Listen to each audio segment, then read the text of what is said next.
Hi friends, YouTube ഇതിൻ്റെ ആദ്യത്തെ video ആണ്. ടെക് റിലേറ്റഡ് ആയിട്ടുള്ള വീഡിയോസ് ചെയ്യാനാണ് ഞാൻ ഉദ്ദേശിക്കുന്നത്. ആദ്യം എന്നെ നിങ്ങൾക്കൊന്ന് പരിചയപ്പെടുത്താം. എൻ്റെ പേര് സ്വാലിഹ്. ഞാനൊരു കാരന്തൂർക്കാരനാണ്. സ്ഥലം അറിയില്ലേ? നമ്മുടെ കോഴിക്കോട് ജില്ലയിൽ തന്നെ. അപ്പോൾ പിന്നെ നമുക്ക് അധികം സംസാരിച്ച് നിൽക്കാതെ വീഡിയോയിലേക്ക് കടക്കാം. അതിനു മുമ്പേ ചാനൽ സബ്സ്ക്രൈബ് ചെയ്യാത്തവർ സബ്സ്ക്രൈബ് ചെയ്യുക. വീഡിയോ ഇഷ്ടപ്പെട്ടെങ്കിൽ ലൈക്ക് ചെയ്യുക.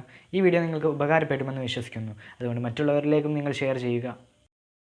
ഫ്രണ്ട്സ്, നമ്മുടെ കയ്യിലൊക്കെ ഒരു മൊബൈലൊക്കെ കിട്ടുമ്പോൾ ഒരാവേശത്തിന് കയറി ഒരു സ്ക്രീൻ ലോക്ക് അങ്ങോട്ടും. അതാണെങ്കിലോ ഓർത്തെടുക്കാൻ ഭയങ്കര പാടായിരിക്കും. പിന്നെ അത് മറന്നു പോകും. അതോടെ ഫോൺ ഓപ്പൺ ആക്കാൻ കഴിയാതാവും.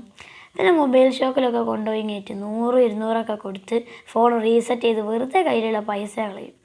പലർക്കും ഇങ്ങനെയുള്ള അബദ്ധങ്ങളൊക്കെ പറ്റാറുണ്ട്. അപ്പോൾ ഫ്രണ്ട്സ്, ഇതുവരെ അങ്ങനെ സംഭവിച്ചാൽ കൂളായിട്ടൊരു പ്രോഗ്രാമറിനെയും സഹായമില്ലാതെ സ്വന്തമായിട്ട് വീട്ടിൽ നിന്ന് തന്നെ നമുക്കൊരു റീസെറ്റ് ചെയ്യാം. നിങ്ങളുടെ ആൻഡ്രോയിഡ് സ്മാർട്ട് ഫോൺ അല്ലെങ്കിൽ ടാബ്ലറ്റ് എന്നിവ മാത്രമാണ് ഈ വീഡിയോ പ്രകാരം റീസെറ്റ് ചെയ്യാൻ കഴിയുന്നത്. അപ്പോൾ ഈ വീഡിയോ കണ്ട് ആരും ആപ്പിളിൻ്റെ ഫോണൊന്നും റീസെറ്റ് ചെയ്യാൻ നോക്കരുതേ, അബദ്ധമാവും.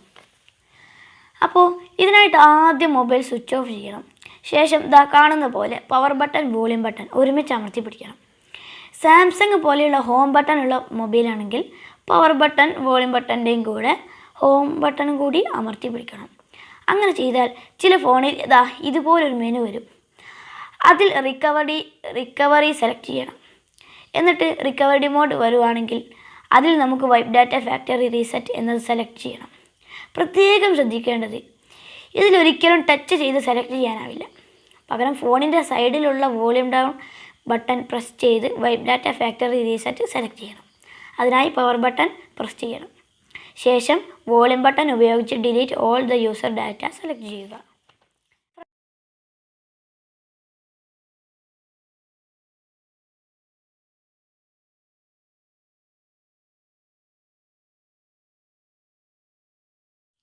നമ്മുടെ ഫോണിൽ വൈപ്പിംഗ് ഡാറ്റ എന്ന കമാൻഡ് കാണാം.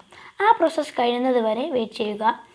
ശേഷം വീണ്ടും ഫോൺ റിക്കവറി മോഡിൽ വരും. അതിൽ റീബോot സിസ്റ്റം നൗ എന്ന ഓപ്ഷൻ സെലക്ട് ചെയ്യുക. നമ്മുടെ ഫോൺ റീസ്റ്റാർട്ട് ആവുന്നത് കാണാം. ഫോണിൽ ലോഗോ വന്നാൽ ലോഡിങ്ങിന് കുറച്ച് സമയമെടുക്കും. അത് സ്വാഭാവികമാണ്, വെയിറ്റ് ചെയ്തേ പറ്റൂ. അങ്ങനെ ഫോൺ ഓണായാൽ നമ്മുടെ ലാംഗ്വേജ്, ഭാഷ, വിവരങ്ങൾ എന്നിവ എൻ്റർ ചെയ്ത ശേഷം ഇമെയിൽ ID എൻ്റർ ചെയ്യുക. ആ പ്രോസസ്സ് കഴിഞ്ഞ ശേഷം നിങ്ങൾക്ക് നിങ്ങളുടെ മൊബൈൽ പഴയ പോലെ തിരിച്ചു കിട്ടും. ഫോൺ ലോക്കായിരിക്കുമ്പോൾ അതിലുണ്ടായിരുന്ന ഇമെയിൽ ID വേണം വീണ്ടും കൊടുക്കാൻ. അല്ലാത്ത പക്ഷം ഫോൺ ഓപ്പൺ ആവുന്നതല്ല. പിന്നെ ഫോൺ മെമ്മറിയിൽ സേവ് ചെയ്ത ഫോൺ നമ്പറുകൾ, ഫോട്ടോസ്, വീഡിയോസ്, അക്കൗണ്ടുകൾ, ഫയൽസ് എല്ലാം നഷ്ടപ്പെടുന്നതാണ്. ഇത് ഇല്ലാതിരിക്കാൻ എല്ലാവരും നിങ്ങളുടെ ഡാറ്റകളും ഫയലുകളും ഒരു മെമ്മറി കാർഡിലോ മറ്റോ സേവ് ചെയ്യുക. മെമ്മറി കാർഡ് കംപ്ലൈൻ്റ് ആയാൽ ആ ഡാറ്റയും നിങ്ങൾക്ക് നഷ്ടപ്പെടുന്നതായിരിക്കും. അതിന് പകരം ഞാൻ നിങ്ങൾക്ക് റെക്കമെൻഡ് ചെയ്യുന്നത് ഗൂഗിൾ ഡ്രൈവ് ആണ്. ഗൂഗിൾ ഡ്രൈവിനെ കുറിച്ച് ഞാൻ മറ്റൊരു വീഡിയോ ചെയ്യുന്നതായിരിക്കും. Wait for it.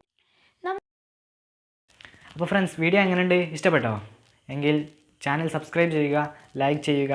ലൈക്ക് ചെയ്യാൻ മറക്കരുതേ. മറ്റുള്ളവരിലേക്ക് വീഡിയോ ഷെയർ ചെയ്യുക. ടെക്നോളജി വേൾഡിലെ പുതിയ കാര്യങ്ങളുമായി നമുക്ക് അടുത്ത വീഡിയോയിൽ കാണാം. അതുവരേക്കും സ്വാലിഹ് സൈനിങ് ഓഫ്.